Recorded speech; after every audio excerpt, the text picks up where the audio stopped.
Welcome to the Grappling Grappling Rewind Podcast. Welcome to this week on the Grappling Rewind Podcast. On this week's show, we are going to recap the AIGA championships that had Team Modolfo versus Team Acai Republic. We're going to run through some select matches on that because it was a very long tournament. Also talk a little about Medusa 5, and we're going to talk about a little about Fury Grappling Pro 8. As always on the show, I'm your host, Mange, my co-host. Josh. How you doing, Josh? Absolutely, positively great. That's fantastic. We have a little bit of news this week before we get into the show. It was supposed to be Zach this week, but Zach is out with sickness. So, Josh, really appreciate you coming back in, getting the OG Grappling Rewind team back together. Haven't seen you as much as I'd like to, so it's awesome to have you back on. You saw me like 4 days ago. Yeah, man, but, back on the podcast. Biggest news this week is Nicholas Meregali is out of the U.S. for a while, it seems. It seems like his visa, and again, he made a post today on Instagram that we saw. It seems like his visa expired and he's unable to get another visa to come back into the United States for a little bit. Is kind of what it seemed like. I don't want to speculate too much, but from his post, that is what I kind of gleaned from his post. Yep. Going back to Brazil for a while, I'm assuming it might be a little difficult for him to get back into the country. I hope Hopefully it's not. Well, especially because he can hopefully get an O1 visa or like a special person or a person of special importance visa, which is like what a lot of the creators get for like online media space. A lot of times athletes can get that as well. So I hope that he's able to get that and we're going to be able to see him on a bunch of U.S. events again. Because it would suck to not be able to see Meregali compete. Didn't he just call out Nicky Rod and Craig Jones? That is like, also I will news fight this you week. Both. I was like, oh damn. That's news this week. So in the aftermath of all of the call, last week if you didn't catch it on the show, Nicky Rod had a really impressive match versus Yuri Simoes on the Fight Pass Invitational 5. We recapped that match. After the match, he made a call out for Gordon Ryan for like a $100,000 match, 50,000 bet match. And Gordon said no. Gordon was like, no, I don't want that. And he didn't really give many reasons. And then they've been going back and forth on social media. The B team, Craig Jones, Nicky Rod, Meregali, all of those folks have just been going back and forth this whole week, and there's been a lot of drama. We don't tend to cover a lot of that, but in that drama, it seemed like Nicholas Meregali was very willing to take on Craig Jones. Everybody. And also very willing to take on Nick Rodriguez, 2 matches that I would absolutely love to see. I don't think Craig Jones has much interest in that match, but I would be really interested to see it. Wouldn't that be a rematch from ADCC? Didn't they compete? Did they compete? I think so. Yeah, that was fun. I remember that match. That was a really fun match where Meregali played like a beautiful game, preventing Craig from being able to break his leg off. I would watch the fuck out of that rematch. You're was awesome. He's not interested. Maybe he is. I'm super. That was a great match. I remember that was on the mat for ADCC that was closest to where we were sitting, so I got to watch close. That was awesome. I'd love to see that rematch. Speaking of ADCC, are tickets sold out? I don't know. I think they're close to sold out. Not Thomas Mack. That was 2022. T-Mobile Arena. If you haven't got your tickets yet for ADCC, get them. You should get them. I think most of the opens are selling out before the events, and most of the tickets for ADCC World Championship sold out. I think the only thing was left that when I looked was the upper sections of the bowl, which are still like $50 for both days. They're cheap. And if you're interested in going, $50. I mean, and you're going to be up there, but there's going to be a big screen. Yeah, they're making it specifically so that there aren't bad seats. And T-Mobile is like a professional arena. It wouldn't be one of the biggest, like most commonly held arenas in Vegas if it wasn't a good arena for stuff. So, if you haven't got your tickets yet, definitely go and do that because it's going to be awesome. The whole Grappling Rewind team and literally everyone in grappling is going to be there. What else? I had other news. Meregali kind of getting to leave the country for the United States is the biggest news this week. Also coming back this week, ACBJJ. Josh, you and I covered ACBJJ at the beginning of the show years and years ago. They've been gone for 5 years. They make a return this week, kind of out of nowhere. Is it this week or did it already happen? I think it's either happening now or it has happened prior, and it's a lot of fighters from Russia and a couple of other fighters in that area. But the championships are going on. It's not the same super fight format that we ran through like ACBJJ 10 and 11 and 12. It seems more like their old school bracket format. It's like an absolute under 75 kilos, which I think is a really cool bracket. Not a lot of guys that we recognize in it, but they have returned back after pretty much a 5-year hiatus. And so, Josh and I, you can go back and listen to the early episodes of Grappling Rewind if you want to subject yourself to that. It's on right now. And listen to kind of our early recaps. But ACBJJ was one of the first kind of big powerhouse organizations that had really top-level grapplers competing against each other pretty frequently for super fights, because it had some money from other sources out of that side of the world. But they're back. I don't know if we're going to be able to continue to cover them, because a lot of times, I don't know in what capacity they're going to come back, but they've come back now, and that was kind of big news this week because I didn't expect it, but their posts are not in English most of the time, and so we have to translate them, and I didn't see it. What else this week? I don't think we have a whole lot of other news, Josh. Am I missing anything else? Miranda's out in Austin competing in the ADCC Open. That's why she's not co-hosting. Got Josh this week, which is great, but I think they have all the matches up. Like, I think they have a lot of the matches up right now. And are they live? Oh, they streamed like 6 hours ago. Yeah, there was an event. So ACBJJ is back. That's all the news I got. Josh, let's kick it into the recap section. I'm trying to remember to make timestamps because I'm trying to get timestamps back into the show because we do longer shows now. Let's do it. Let's move into the recap of the AIGA Championships. This event is the second event in the season, essentially. This is the second season of AIGA. There's more information on the broadcast about exactly how the season's run. The big kind of entrance into this season was Team Modolfo, and that's sort of what put it into flow. And on the radar, Team Modolfo is Mo Jassim's team, the main organizer for ADCC, which is why it has a bunch of the ADCC talent on it, and folks that have done trials and opens and champions. Team. It's one of the super teams. But the other teams are also kind of super teams as well. Team Modolfo moved on from the initial event that was like August, I think, or something like that, into the finals of December. So this is the finals. All of these teams have essentially won their initial events or placed in their initial events to get their slot into the finals. So this is the better of the teams that have qualified. The teams aren't exactly the same teams that they were. People shuffled. Because it's a pretty big commitment to go out to Kazakhstan for a whole week. And I'm not sure. And well, not everybody was there. Like, it was said on the broadcast that, especially during what would be the semifinals, Big Dan had just flown in.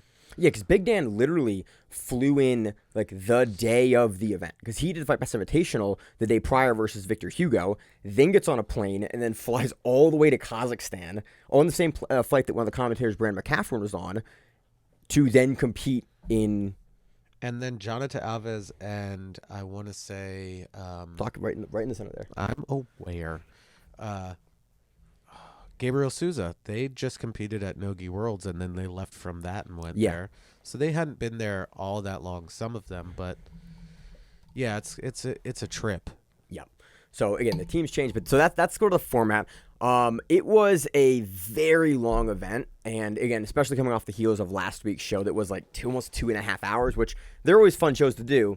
But on my end, they're very tough to do shows that long back to back. We are just going to cover kind of a collection or like a selection of the finals. Yeah. Like the championship match. Yeah. So let's move on. So let's start with day one. Let's run through some of the matches on day one, and let's move through day two. So Team Modolfo defeated Battle Force 7-0. It's a team format, so your 65er goes against their 65er. Your plus 91 kilo goes against their plus 91 kilo. So it doesn't swap like quintet, but you are in a team, and so whatever team at the end of 7 matches has the best record is the one that moves on. So it's basically best 4 out of 7 is essentially what the format is. Best of 7. Yeah, best of 7.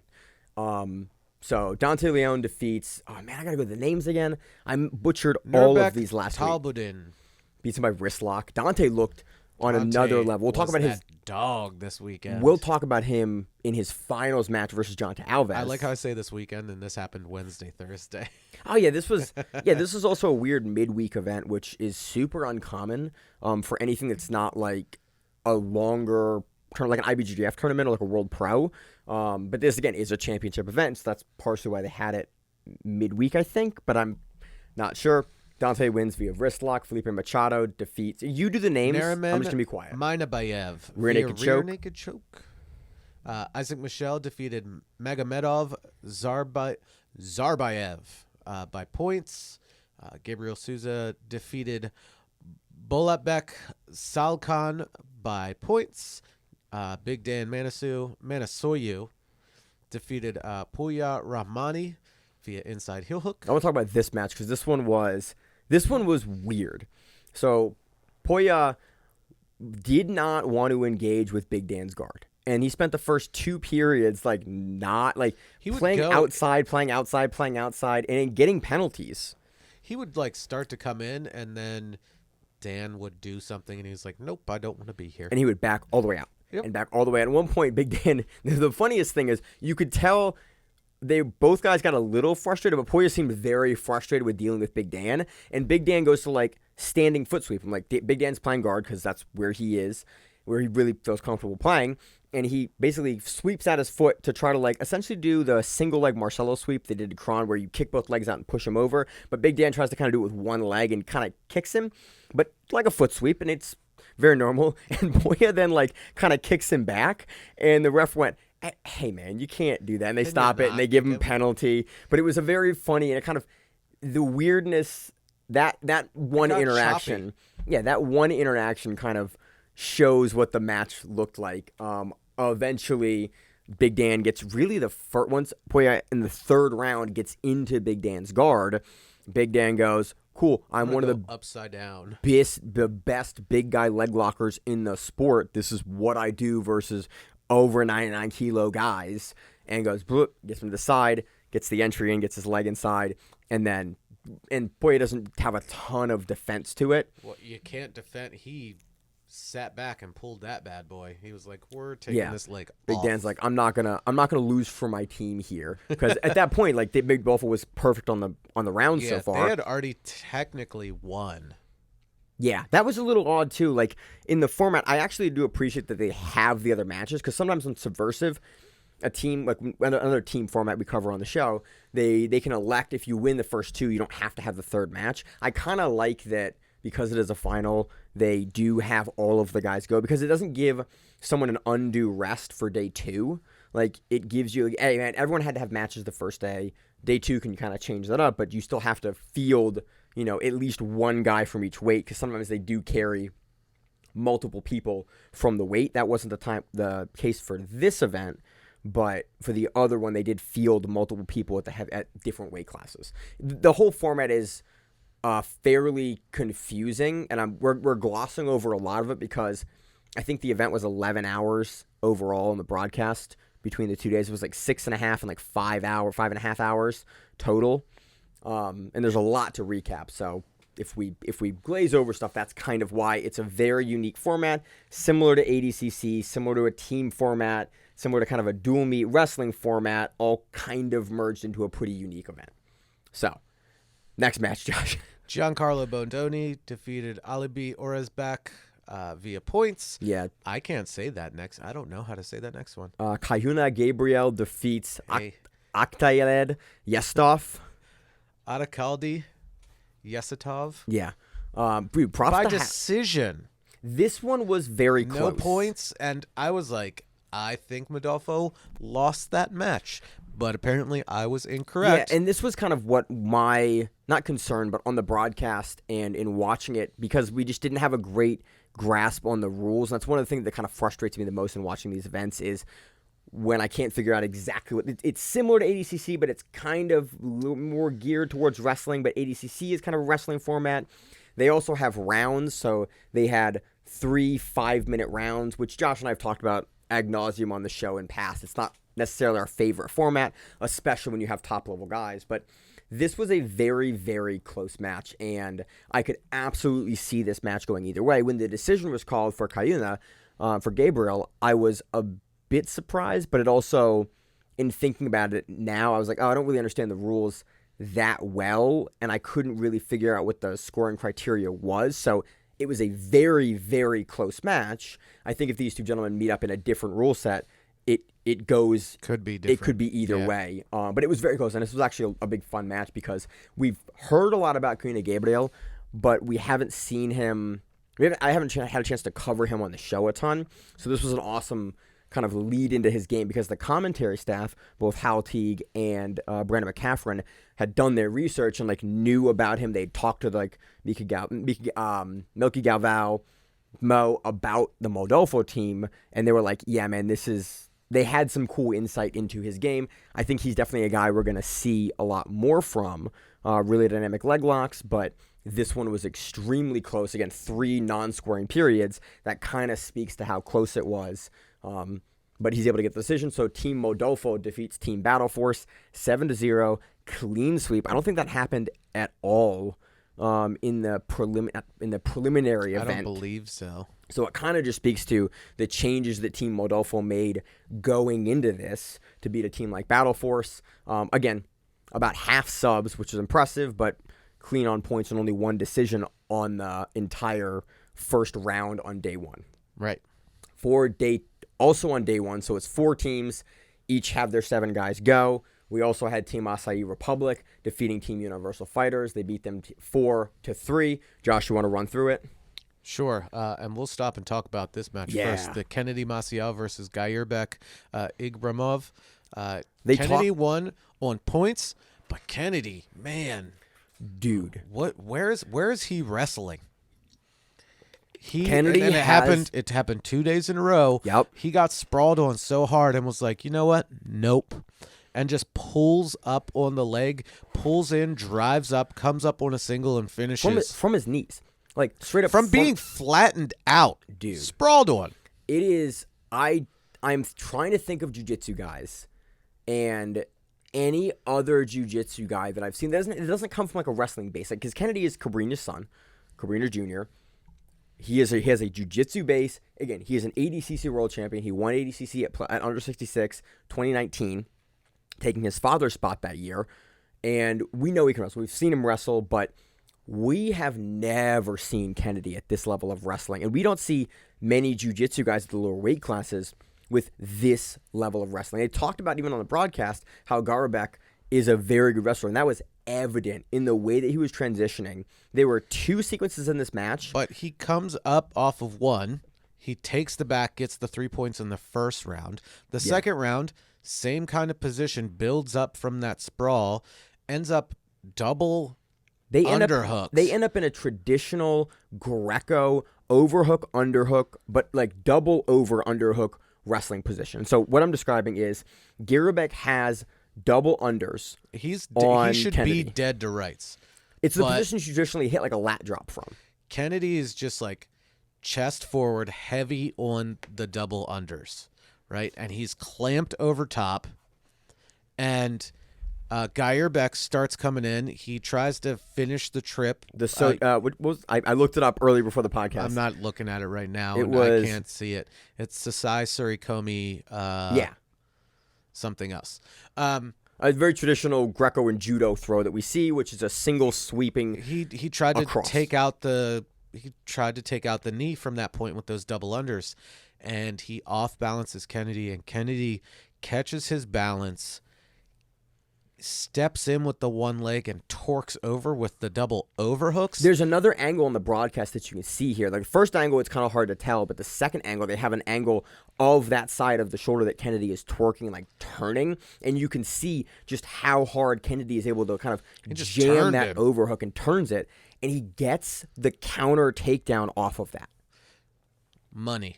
It was real nice. This is not something I have ever seen a jiu-jitsu player be able to do. This is something you see in like Greco and in judo and in like even in freestyle. Sometimes you'll see this. Good on him. This looked awesome. Not something you see from jiu-jitsu players. Kennedy surprised the shit out of me for both I mean, even his initial wrestle up, like the sequence, go back and find the sequence from Kennedy. Watch it. Because this makes Second me round. think that Kennedy is going to take another 66 title at ADCC. Like, Is he going to be something able like to this. cut? That's the thing. Like, Yeah, that is the question. He looks bigger. Yeah. And is he going to do 77 or is he going to cut to 77, I 66? think, is a different game, but 66, like, he wrestles like this, I think he can win 66. He has He looked a guy like Dorian Oliveras is also at 66 and younger, but like that level of wrestling He looked versus good. Kennedy. The first sequence I thought was really interesting here that he gets Garber back down with was he's completely flat. He's able to basically get a single leg off of just the laces. Like, he comes down, Garbeck's teched all the way down, and Kennedy has just like the laces of his foot and is able to stand all the way up to the single leg from that low, like, grasping on the pulled foot it in, position. yeah.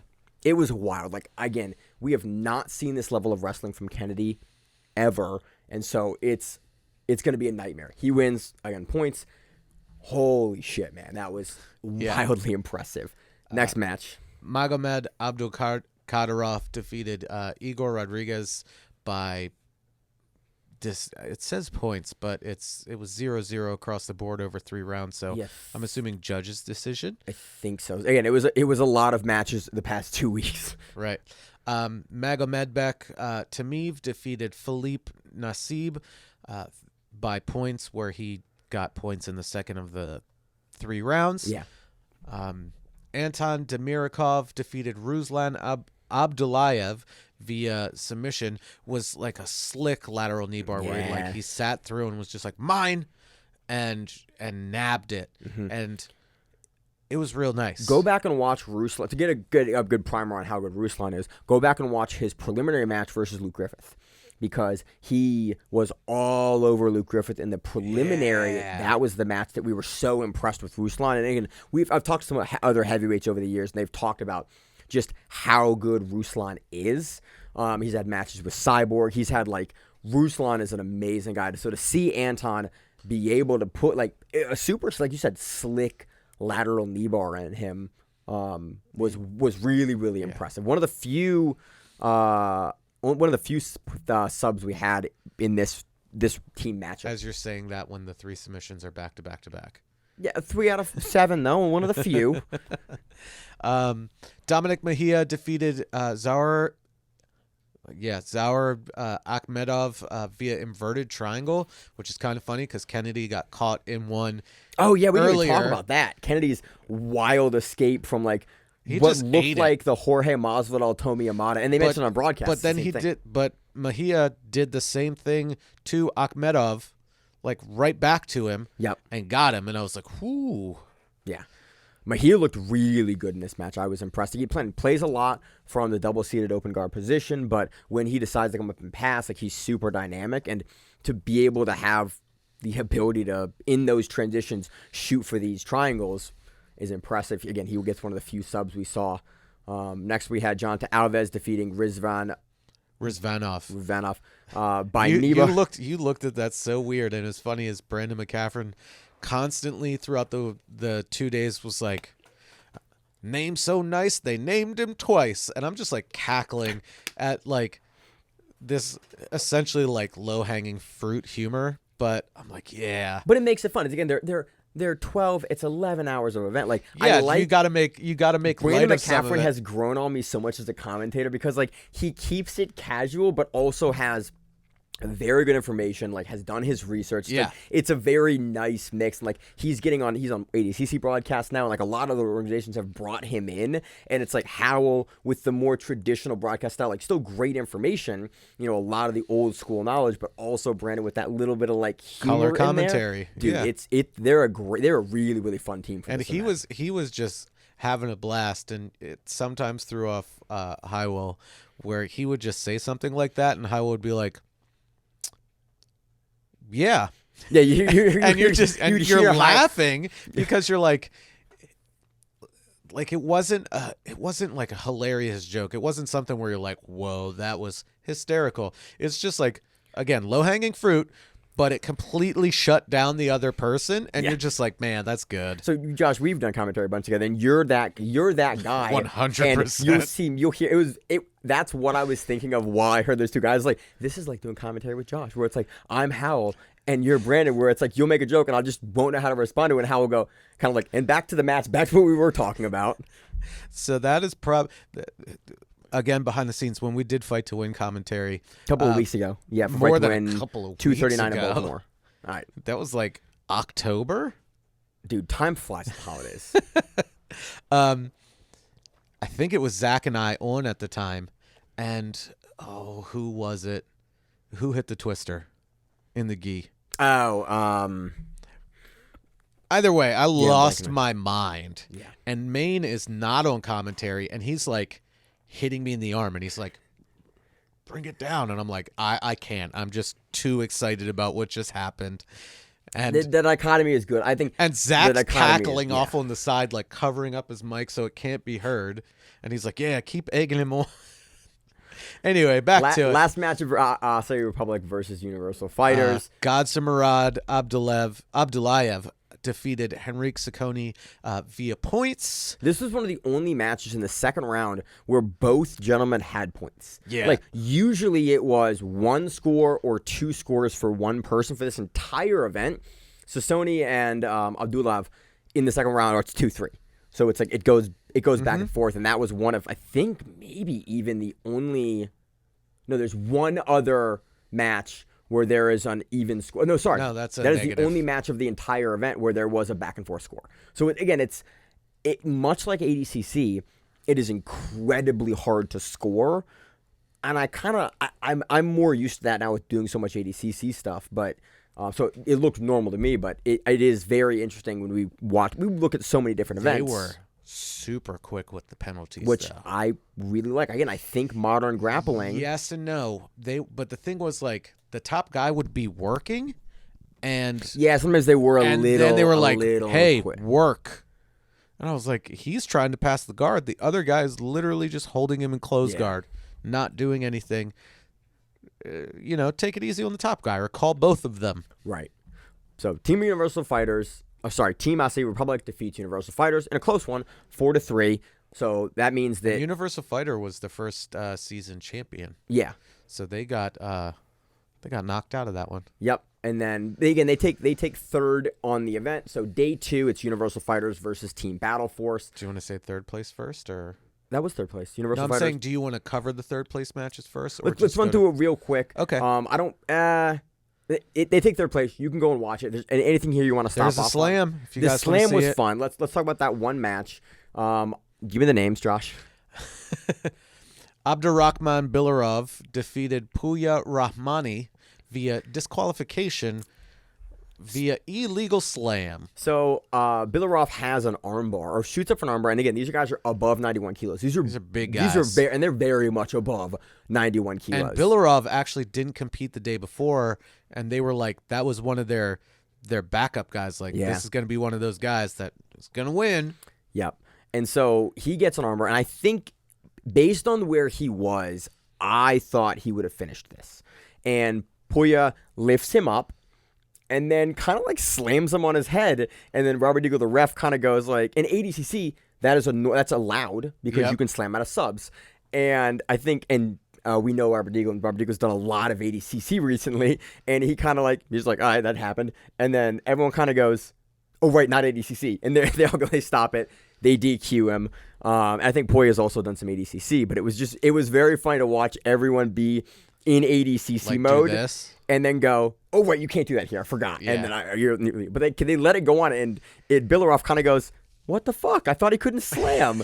And then everyone, it was just, Yeah. I always enjoy sometimes the event, like kind of pull behind the curtain where everyone goes, he can't do that. You can't do. Oh, you can't do that. Okay, and Oh, then you we all can't kind do that. of All we all right. get together and like remember. But it was a really interesting match, and I was really impressed with Bilarov here being able to get the armbar. Puya, in kind of big contrast to his match with Big Dan earlier, the previous day, he engaged a lot more in the guard and was much more willing to pass. And I was kind of curious in watching. We've seen him over the years a little bit. It was very interesting, the contrast in style, like why he didn't want to engage. We saw because once he Because he engaged, didn't want to get his leg ripped off. yeah, by Big Dan. But it was just very interesting the contrast in how he approached this matchup with Bilarov versus how he had approached Big Dan the day before. So kind of same result. Guess Big Dan was scarier. Yeah, Big Dan's terrifying, dog. He is enormous, man. His Instagram is Jiu-Jitsu Giant, and everyone goes like, He's 6'8", right? something like that. 6'5" or 6'8", 320. He is not 300 pounds. Is he not? He's like 280 pounds. It's the same thing for me, Josh. It's the same thing. I bitched about going to welterweight last week. Like he's 500 First of all, pounds. you were asked if you wanted to go, if you wanted to compete in a match with a guy that didn't have anybody in his division that happened to be 35 pounds bigger. 25 pounds bigger, Not 35. 170 and 145. He was big 170. Moving on. You want to hear about this? Listen to the outro of last week's episode. Moving on to the day 2 results. Team Modolfo defeats Team Acai Republic 5-2. 5 subs. Team Modolfo was not, as we say, fucking around on day 2 when it came to the finals. No, they were jawing. Both teams were jawing back and forth. Yeah, there was a little bit. It was good. I would say there wasn't a lot of bad blood, but there was definitely like They were jawing. they were jawing at each other. So Mica Galvão defeats Igor Rodriguez via rear naked choke. What do you say about Mica Galvão? I want to see him go against Gordon Ryan. That's what I That want. is That's weirdly. that is the match that I want to see more than anything else. I mean, I'd love to see his rematch with Kade. Cade Yeah, Rotolo. Kade Rotolo. But Cade's in one FC now, and Are they not going to let him do ADCC? We don't know. Like, Because that would be poppycock. that would be terrible. But we don't know. Yeah, I want to see there are 4 matches. Actually, I want to see Mica Galvão in every match. I want to see him versus Tynan. But once Tynan has more experience, I want to see him do 77, 88, 99, plus 99, and the absolute. I want to see him against everyone. Mica Galvão is phenomenal. So in this match, he did what Mica he Galvão gets does. the back, he throws the hook in, he gets the choke, and it looks so effortless. easy. It looks like when we cover Gordon Ryan, where he's Ought just to be like 20 years old and amazing at jiu-jitsu. dude. He just looks like he's 3 steps ahead. And the weird thing I'm watching Mica Galvão in this match as well, he doesn't look like he's working that hard. Like, that's the other kind of weird thing. Yeah. Like, he's just beating almost everyone. It's just like I'm better. And then he just doesn't look tired. He looks 2 to 3 steps ahead of most people. And other guys will put, like, offense, and he'll go, oh, that was okay. And he'll get out and he'll move. And it's just and like then he suplexes them. he's in the driver's seat the entire time. And he just looks unbothered and unconcerned, and his movements are like Gordon's. And just like, okay, you He's did that. good. Okay, I counter this. I put my foot here. Okay, I turn around here, put it here. Okay, you wrestled up. Okay, I turned you down. He's I good. can wrestle. He can do it all. So, again, it wasn't a very long match. I think he beats him in the 2nd round. We're looking at Flo's results here, and Flo, it doesn't have, if there's a sub, it doesn't have what round the sub came in. I would like to see that. I would like to see a time here. No, because the match, the video length is 6 minutes long, I think. So I think it's the So second. it's the first round. Because he finishes him. I he thought they finished went. him like 3.5 I minutes. thought they went Go to the click corner. over to it. I thought they went to the corner, and I don't think they did. I don't have it up. The video. 6 minutes and 11 seconds. They didn't go the full. He finished him in the first round. Okay, Josh. I want one day wish to have your confidence, Josh. I have the confidence whether I'm wrong or right. I know That's besides the point. And then if I'm wrong, I'm just going to argue and make it seem like I'm right. The only person some things that never really, change. well, plenty of people call me out on it, but the only person that will sit there and argue with me about it is Austin. Austin will Yeah. be like, no, you're 100% wrong. Yeah, I'm love like, watching no, that I'm argue. right. And then we'll both look it up and I'll be like, I'm wrong. And he's like, yeah, I know. Moving on to the under 65 kilos, we had Dominic Mejia taking on Cayuna Gabriel. He beats him on points. It was a back take It was in the 3rd round. No, it was a reversal in the 3rd round. Oh, yeah, this was the weird thing where it was. And he was trying to get Yes. the back at the very end, but they were playing footsie the entire time, essentially. And So this was not weird, this was a different rule set. And so in ADCC, if you are playing what Josh said, playing footsies, double-seated open guard, and you're both engaged in the legs. If you are in that position, it is a neutral position. You cannot score into top position from that spot. So what I think that you're confusing is Gabriel was underneath of him, like He was on the bottom. He would be considered in the guard then. he was like crab. He was in that kind of crab ride position, right? Mm-hmm. And he kind of. It was kind of scrambly, where he like got around and got behind him, and they called it a reversal. Okay, Yeah, it was a beautiful. like I'm not 100% clear on their reversal. Yeah, But sure, like you called it. and I would have given Dominic the match. They were both like aggressively trying to rip each other's legs off Yeah, the whole time. Dominic ended in the more dominant position at the end, which gave him the edge, in my opinion. But he Yeah. got the points for it, so it didn't really matter anyway. but it just kind of highlights my misunderstanding of the rules. Sort of is like, okay, normally for ADCC, which is sort of what this is most akin to, this would not have been a scoring reversal, but it is here, and I didn't entirely understand why they considered it a reversal, and I would need to look into it again to kind of, as we cover AIGA more, which we probably will if they have this level of fighter on it, I'll need to figure that out. But this match highlights me going, I don't really understand why he scored that, but he did. Again, we are going to see Mejia at West Coast Trials. Like, go back and watch his East Coast Trials run. He's got that dog in him, Josh. Here's the thing about West Coast. I have a feeling that both the Corbry brothers are going to be there again. Yep. Mejia beat them both. He did. Is he going to do it again? Yeah. Is Damian Anderson going to come in there? There's a lot of guys. There's a lot of people that weren't on didn't East do Coast. East Coast that are like, I'm going to do West Coast. And I'm like, I had like there were four top level guys that said that. And I went, you guys are ballsy. Good for you guys having that level of confidence where it's like, I'll just do West Coast. It's going to be awesome. Dude, it's going to be great. I'm excited. We're still trying to get flights out there. It's so expensive right now. Moving on, at the plus 91 kilos, we had Big Dan Mansour defeating Anton Dimitrikov by inside heel hook. I thought Big Dan was going to go standing knee bar here. Like, he inverts over and he gets on top of his shoulders, and then he does essentially that guillotine grip knee bar behind, but off the pin of his shoulder, so he's lifted up.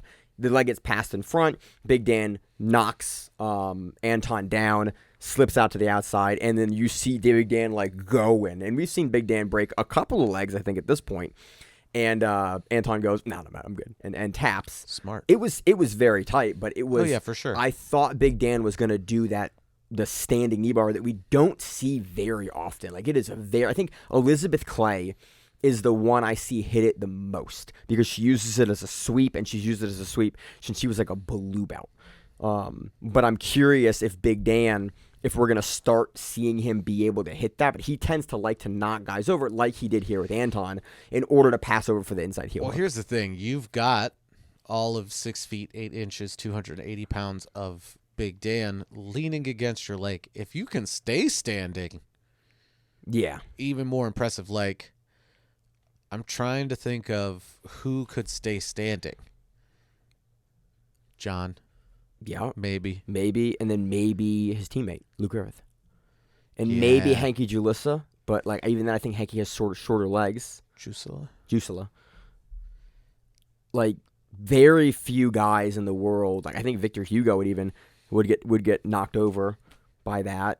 But like very few guys in the world have the stature to be able to even stand up. But I thought Big Dan was going to finish the standing knee bar. Anton falls over and then gets inside heel hooked.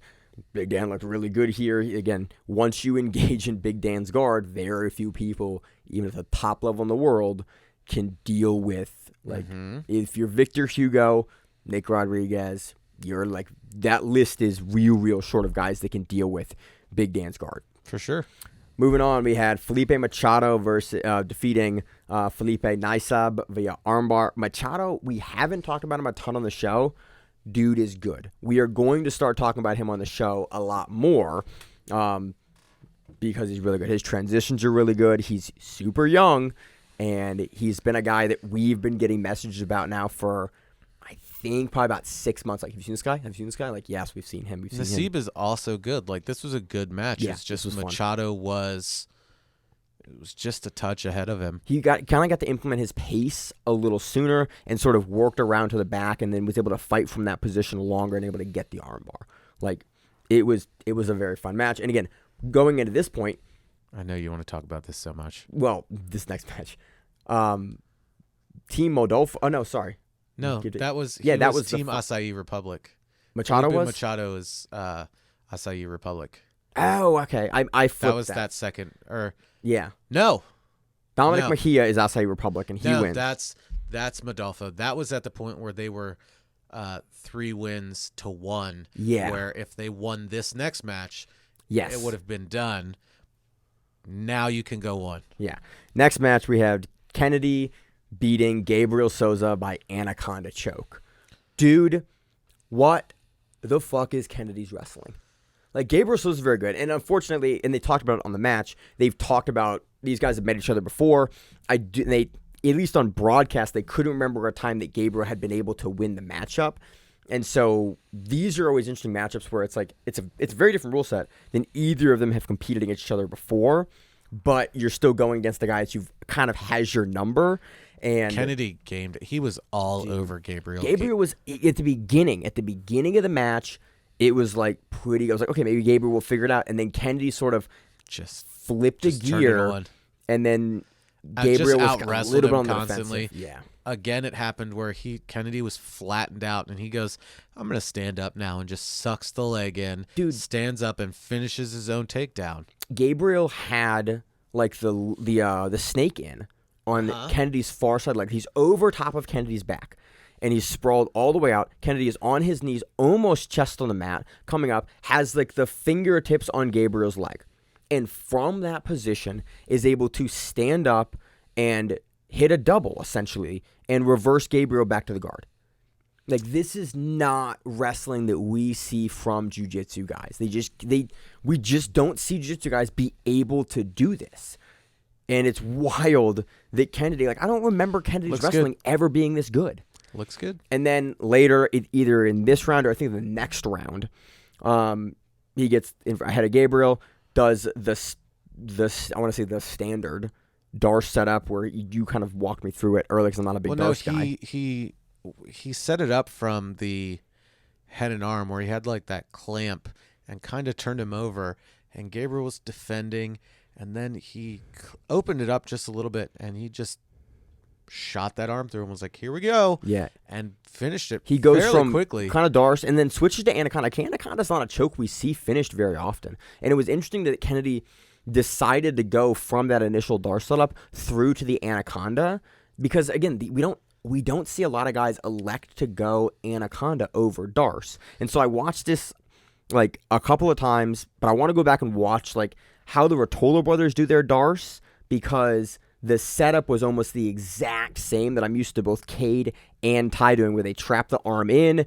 they step over it, they step to the hip to the side, they keep you on their side where they're Darcing you.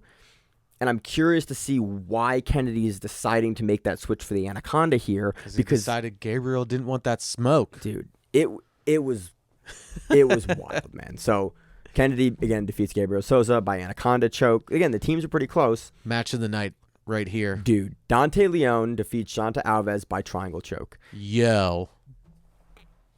Dante said, "Y'all want to talk smack? Cool." Came at Johnatha. Johnatha nearly caught him in the beginning. Yeah. Look for the knee bar. Like they hit the day before. Cool as a cucumber, Dante. It's just like, yeah, whatever. I don't care. You know, first round, it's kind of close. You're like, ooh, this could be a good match. Second round, Dante goes, okay, I'm done. He's like, I'm going to beat you now. That's kind of what it looked like. And Johnatha is good. He is really good. Yes, he just, before this, coming off of a defeat in Nogi Worlds. Yeah, over Langacker, right? Yeah. No, it wasn't Langacker. It was, wasn't Dorsey? Because Dorsey lost. Who did Dorsey lose to? I thought Dorsey lost to Alves. I watched this day one for Worlds. I forget. coming off a tough loss at Worlds. Coming off of a tough loss. And Dante goes, all right, cool. Alves' guard is also really hard to pass. And Dante said, I'm going to pass your guard. And then he gets into mount. And he's like, I'm going to mounted triangle you. How about that? And he starts to set it up, gets rolled over, triangle. I'm like, oh. He finishes. Alves is going to get out. And then he didn't. And I lost my mind. And I'm at work watching this. And I'm like, yo. And people are like, what is wrong with you? You're texting the chat. That also happened. Where I was like, did you just see that? And everybody's like, we're at work. No, and I'm like, I was like, I'm going on break. Watch Turned on this. flow again and like tabbed it back. It was Thursday amazing. afternoon. Dante walked over, was like, y'all want to jaw at me? Dante did the talk thing at the team. It was so that was wild. Dude, I want to talk through some of the technical pieces in the match here because I'm so excited for him at ADCC coming up. Dude. So excited. What was really interesting for this match for me was that Johnatha Alves obviously wanted to play a deep half guard in Nogi, which we see guys do. And Johnatha Alves is absolutely one of the best in the world and can absolutely implement that game. I think that is sort of what led to the guard pass and what led to the triangle, because both times we saw Johnatha Alves looking for that scoop and Dante getting ahead of the scoop, keeping his butt high in the air, and then being able to shift his hips over. And then, and again, deep half is so much harder to play without the safety grips in the gi. And so as a result, because Johnatha can't keep Dante's shoulders down with the lapel on the gi, and he's so used to doing that, Dante could float over the guard, pass, gets the side, gets the mount, and then Johnatha, again, when Dante's in mount, looks to scoop under for that deep half because he can shove Dante's leg back in half guard, and Dante is able to come on the top, turn. In the triangle sequence, what's even wilder is Dante never passed the arm over. No, he just finished it and was like, hey, triangle. Dante finishes the triangle with Alves' arm on the outside. Dante just decides what a monster. That he's that strong. He's like, nah, man, I'm finishing it. He just pulls down, cranes the head, yanks, and hips up, and is able to finish Johnatha Alves without the armor pass. What division did Dante win at Nogi Worlds? Which year? Just recently. Was it Worlds or Pans? I think he just did Pans. Yeah, like super, like super heavy. Super heavy. At like 170 pounds. He was like 40 pounds. He was like, oh, I picked the toughest division because I picked the hardest division. And you're like, Dante, dear God, man. Dog. I cannot wait to see him at 77 kilos. I can't He's gonna be wait. chewing. He's gonna be chewing on pieces of metal. Dude, I can't. Like, come on, guys, let's go. I'm so excited. I'm hyped. Yeah. Next match, we had Giancarlo Bodoni defeating Henrique Sassoni via arm and guillotine. Goddamn, Giancarlo finishes what essentially his chest was over top of his head, and I think it's that like just a made 10-finger arm in guillotine almost is how he finished it. He was like, "Here, let me just remove your neck." Because Sassoni taps in a weird spot in this transition Quickly, because it looks almost like this is a. Go back and watch this because this is a pretty unique sub. The setup is neat, but the way that Giancarlo finishes this, I really wish there was a different camera angle to see where Giancarlo's hands were, because if you ever seen Hanger do an arm and guillotine? Like, he tends to loop through, and then he'll sit to the side, but he doesn't tend to make that extreme angle to the side that a lot of folks make. He tends to sit a little more square into you. This is kind of what Giancarlo did, but because Sassoni is so straight to him, he had that jaws of life grip. He was like, here we go. And then he throws his legs up over, almost like you would in a Peruvian, where it's like it's not low on the hips, it's almost high on the back. He just stepped over into like that guard and just then, like, here, let me crush you. You picked up on it that he's over his chest so much that he can lever in and basically neck crank down into this position. The back of his head with his chest and was like, I will crush that's you. That's what it looks like he's finishing, but it's like it is not a very common arm and guillotine setup. It essentially looks like a modified arm and guillotine 10-finger Peruvian, like all in one. So what you're saying is he choked the shit out of him. Choked the shit out of him, Josh. Neck crank combination goodness. Whatever it was awesome. Yeah. Then so that was it. Team Modolfo won. Champions. 5-2. Looked very, very impressive. I don't know if Team Modolfo will return for the next season. I don't think all of these people will be on Team Modolfo if Team Modolfo returns. Yeah, and Team Modolfo has kind of It's shifted just people. like the shifting team. We didn't see Baby Shark, and I talked about Baby Shark last week because he's injured. But he was still there and as a team member and like representing the team. Wearing a crown? Was it a crown or was it I don't know. He gave a speech at a wedding. Like Baby Shark, if you follow his Instagram, had like a great week in Kazakhstan. It was great to watch. Was it like one of those like kind of traditional like hats? Yeah, it was like I don't know what it's called, but but it wasn't like it wasn't the Khabib hat. No, but it was that's not Kazakhstan though. That's Dagestan. That's Dagestan where it looks like the big like I can't remember what it looks very fuzzy though. Poofball thing. It's like a traditional. Yes, I know what it is. I just don't know what it's called. It's gonna kill. I know the name of it. We'll look it up later, and then we'll be like, oh yeah, it's that. But Baby Shark was there again. I hope that Baby Shark, because he wasn't competing, I hope that he heals up quick. I hope that Gabriel Souza. It is funny that he lost to Pato, not Gabriel Souza. I was like, it'd be very funny to have Pato on his team after having the injury against him, but no, it's Gabriel Souza. It was a lot of fun. He just beat him though too. Yeah, it was a lot of fun.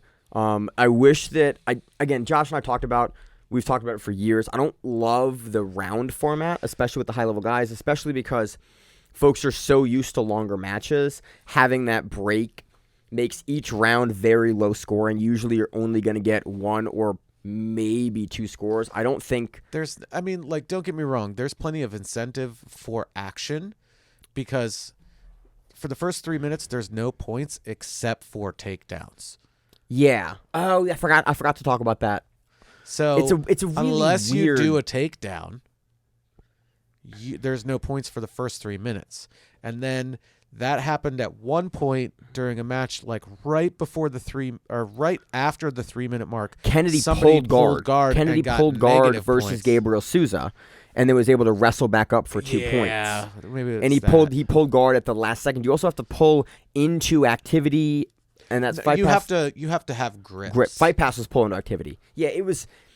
It's been a couple weekends of a row of like different new rule sets. Again, go back and read the rules. It's worth watching. It was a very long event. I would love if they broke down to just individual matches, so you could just shoot around really quick. Yes. There are some individual matches, but for the majority of it, you have to go to the giant chunked out portions of the team versus teams, and those are about 2 hours apiece, give or take. Yeah. Overall, again, it's good. The pacing was pretty decent for this. It's like, I think of any event that does rounds, I think the pacing was the best of any event we've seen do rounds. It's just not our favorite format because you have to have that reset every round. For jiu-jitsu, it takes a long time to do stuff, even with pretty aggressive stalling penalties. It's just a slower sport. It's 18 minutes before you deal with having to talk to judges, any kind of announcements. A lot of the matches are 20 minutes long if they go to decision. That you're also dealing with the announcer announcing all of these people every competitor's accolades, which I don't mind. Where it's like, okay, this is where it is. And I actually liked it. I did like that because it gave me especially for a lot of the folks that we don't see a whole lot. Sure, that was really good context. It was like, okay, that's why this guy's good. That's why he's on. He's a wrestling champion. He's a beach wrestling. He's this world now. Like they do the world grappling, whatever. It gave you a lot of context. Yeah. I wish more organizations would actually make an effort to do that. Like I think show we're seeing some of that stuff. Yeah, like show me why this guy's here because I may not know him. And they're giving talk about his accolades. Bigger major things. Yeah. Like they're not just announcing like, 8-0 on Fight to Win and then not knocking Fight to Win or anything. It's just like they're like, ADCC trials second place, world championship, PANS medalist, world wrestling champion. Medalist. Yeah, they were going through the world level events, the highest level thing you did, and they give you one or maybe two, but usually they gave them a few of them. They were like, I remember a lot of the people from Acai Republic. You'd be like, Brazilian national, like Sao Paulo. All of these things. Oh yeah, they list the location, so that was really interesting. Yes, that was weird. So, and again, some of the things because maybe they weren't on as big of cards, they were like, all right, then we'll use some of these like less world level. IBJJF kind of like Yeah. regional things or super fight type things. Yeah. But they tried to find like the multi-time European champion, multi-time European medalist. That was really good. I wish more organizations would take the couple of hours it takes to pull all your grapplers like just highest get some, accolade. especially if you have time to do it. It's like, all right, the last event was in Yeah. August. You have 4 months to gather all that information, and you guys have backups. We're going to look those people up too, just in case there's any switches. It was great. The graphics were good. Like a lot of the production was phenomenal. Yes. Also, I loved how big the mat space was. Like there were very few times did we where play it's that near the bullshit where it's edge. like reset. Like a couple of guys got reset like twice. Yeah, but but generally that was very speaking, rare. that size of mat space for this level of event is kind of what I want to see. I think we've needs to be gotten bigger. used to the smaller mats for other events, and I think like as the sport grows, like, hey man, spend the extra $5 or $6 grand for events of this caliber and make the mat space bigger, because we didn't have very many of those weird resets. Like it is UFC Invitational. that was That too mat small. was too It small. was too small. But this event, there was was like lot 2 of space. resets that were, and like both of them are fine because you're not introducing that level of error over and over and over. Yep. It's, take that off the mat. It's like, no, they have plenty of space to work. Tons. And the referees now have plenty of space to stop them. ADCC, it's less of an issue because like the concrete is mat space for us. They're like, we But- don't care. Just But a lot of events that have then require the mat space, if either do ADCC and Or like do it there on the floor. is no edge, there is no edge of the mat, or if you're gonna have this level of world caliber athlete, give them whatever space size this was. This should be the space size that organizations default to, and I'm gonna stand by that because it works. Anything smaller, even at the Crown, like the Crown was almost a big enough mat space, but we still had a bunch of little resets for IBJJF. it was still just like a touch too small. Yeah, this was good. Like whatever size, Big space. use this. So You're having like major the matches, old school big space. The old school Joe Rogan fights on a basketball court meme.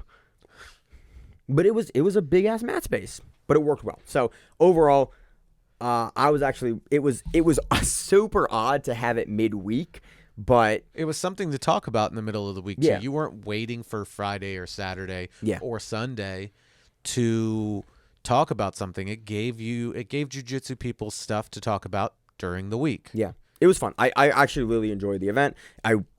There are some things that are a little funny about it. A little bit more like explanation of certain things. Yeah. Something concrete written down as to rules, so us weird people can look at it and go like, "Oh yeah, Yeah, now I get it." something like that. And again, it's a little long, but it is midweek, so it's like we did have time to go back and rewatch it and talk about some stuff. It's and midweek, redo. and it's like, oh, I don't have anything else I'm doing in the middle of the only issue is it was at the beginning to mid part of the day. Because it's on the other side of the world for us. Right. So it was like, I think And it was on like unless- 10 a.m., I think. Unless you don't work or you work odd hours or things like that, you were at work Yeah, it's hard to catch it live. while it was going on. Fortunately, I was able to watch it while I was at work. Yeah. It reminds me of 1FC does Friday night fights, Yeah, which and they're happen at like 10 a.m. yeah. I love it on Fridays because I schedule like no meetings that time. So like I schedule like administrative work that I can kind of do in the background, and I have that on, and like I get to watch Muay Thai fights while I do work But on Fridays. One It's FC great. does that too, where it'll be 8, 9 o'clock in the morning, and they'll have all those Muay Thai fights on Fridays. Yes. Where it's like, oh, this is happening at 9 o'clock in the morning, but it's nighttime there. Yeah. And then you'll hear, oh, tomorrow morning we're going to be watching this fight, and it's like, no, that's later tonight. And you're like, oh yeah, time They're zones. in That's time, how they work. It's great, but yeah, overall, really enjoyed it. I hope that they again changed a little bit, but they did a lot of things really, really well, and I'm really happy that And you get to 50 see, grand.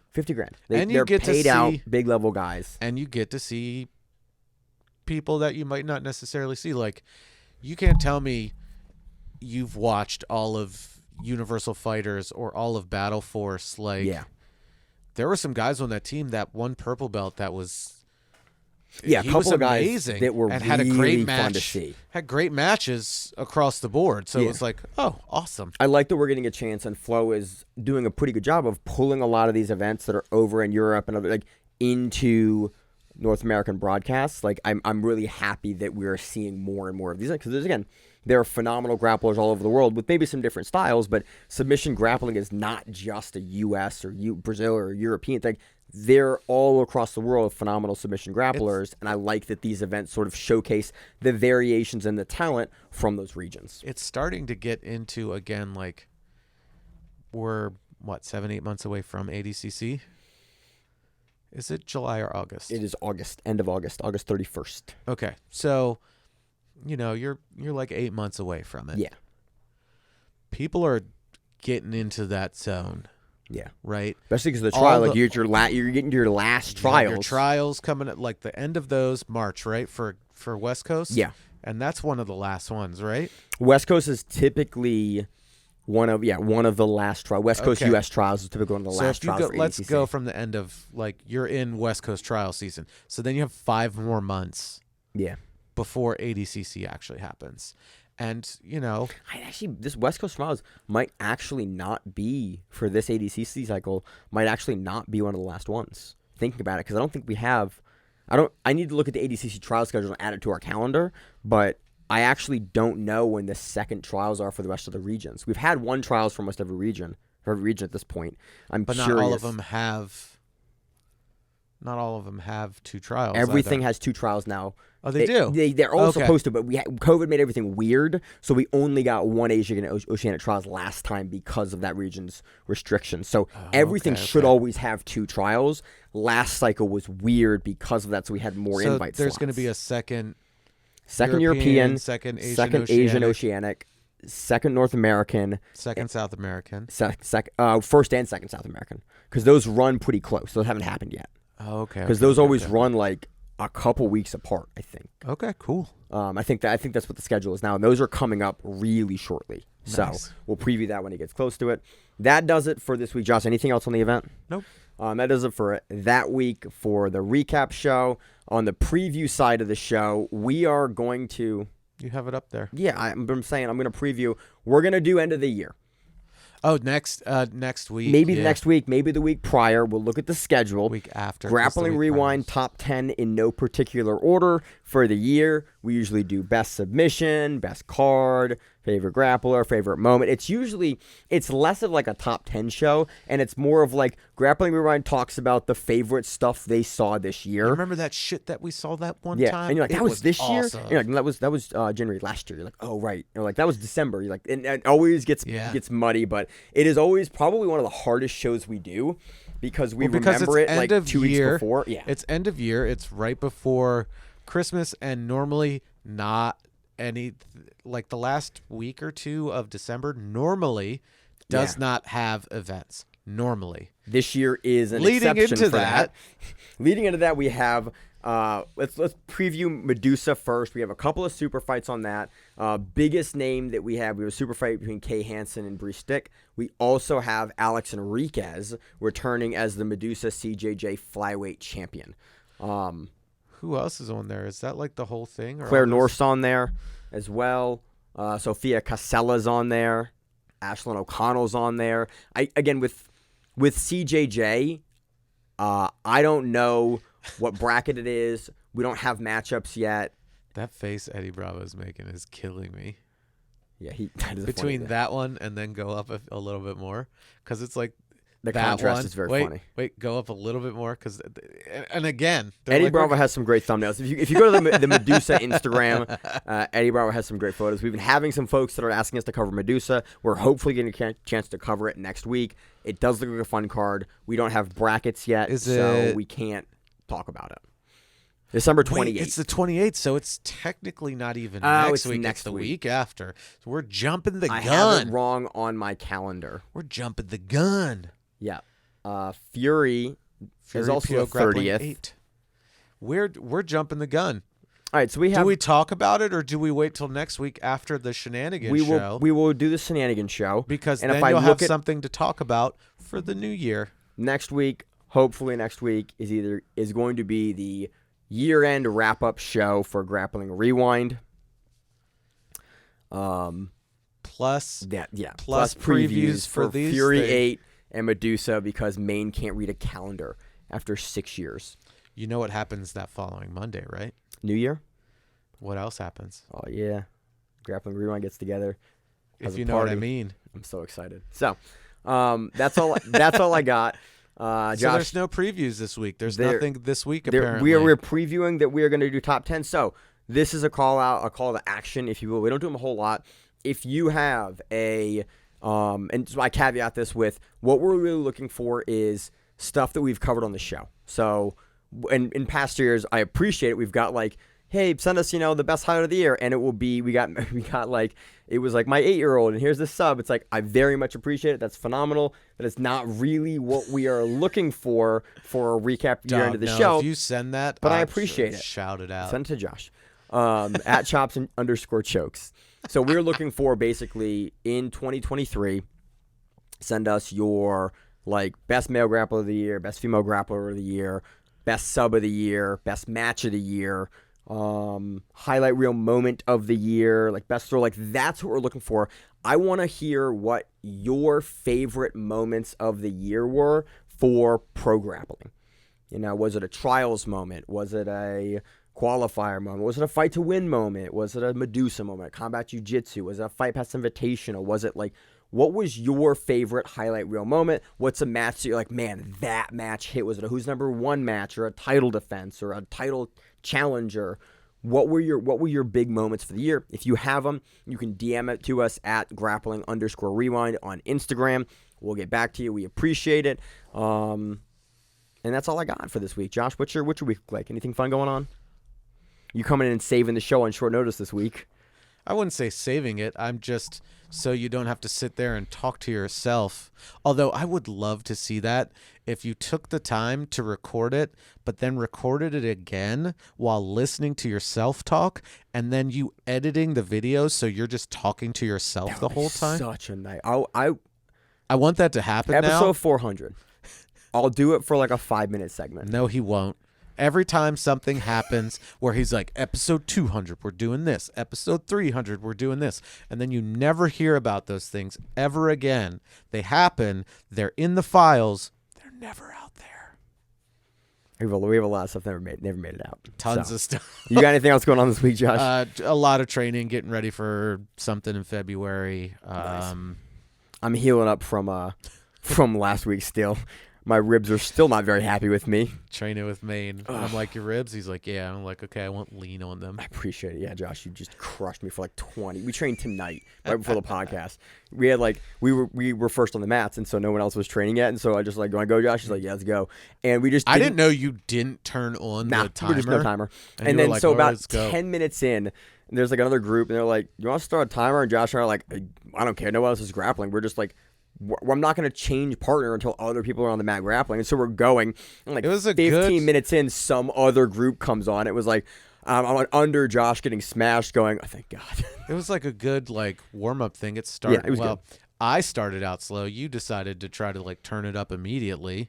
I absolutely did not do that. But Yes, you certainly did. You even, as you like to say, gave the hard slap and bump.